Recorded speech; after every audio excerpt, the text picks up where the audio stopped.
Papa, si on est devant les bouillés, c'est parce que on connaît la conséquence. Il y a notamment la désobéissance. Lorsque tu connais ces choses-là, est-ce que tu peux encore prendre une décision, Jean, dans ta marche? Est-ce que tu peux prendre une décision? Je parle aux jeunes qui sont dans l'église. Vous avez l'avenir devant vous. Tu peux détruire ton avenir, tout simplement parce que tu as pris la décision de ne plus marcher dans la crainte de Dieu. Tu détruis ton avenir. Tu peux, bien aimé, détruire ta destinée, tout simplement parce que tu as pris la décision de ne plus marcher dans la crainte de Dieu, dans l'obéissance de Dieu. Est-ce que quelqu'un peut prendre une décision ce matin? Amen. Amen. Papa, la désobéissance, on peut le faire en cachette. Mais la conséquence, tu vas le vivre en public devant tout le monde. Tu vois le loi de l'esprit. Hein? Nous avons deux mondes. Il y a Dieu et il y a le diable. J'aime toujours le dire. Quand tu es un enfant de Dieu, restez dans l'obéissance, marche droit. Quand tu as deux vies, une vie que tu présentes aux gens, une vie en cachette, ce que tu fais en cachette, le diable aussi cherche à se glorifier. Pour se glorifier,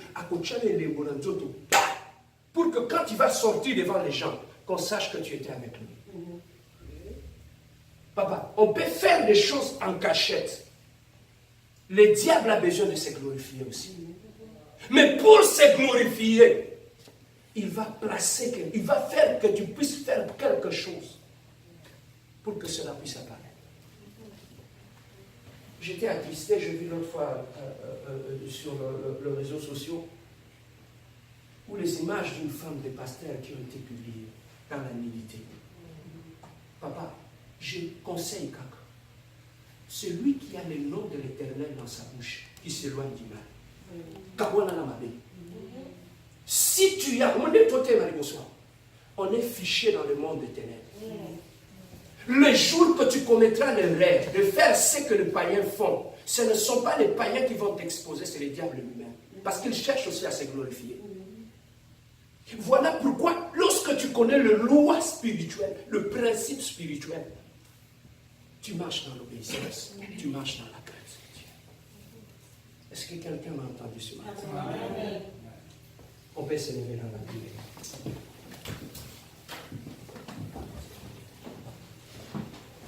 On va juste prendre quelques minutes dans la prière.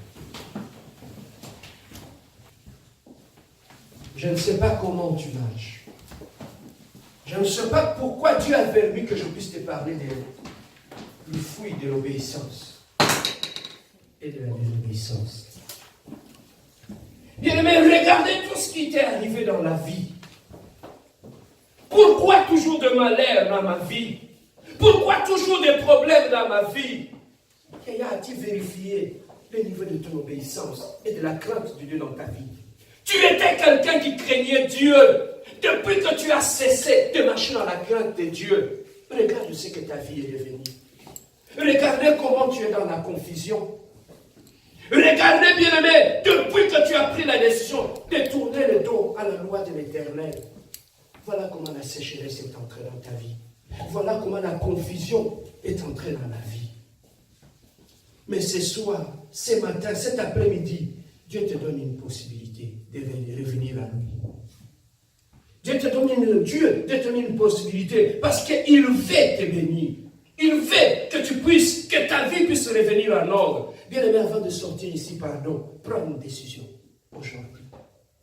D'abandonner quelque chose dans ta vie. Je ne sais pas quoi, mais le Saint-Esprit, il est celui qui parle. Au moment où je te parle, le Saint-Esprit, il est en train de te faire voir. Par où tu as abandonné Dieu?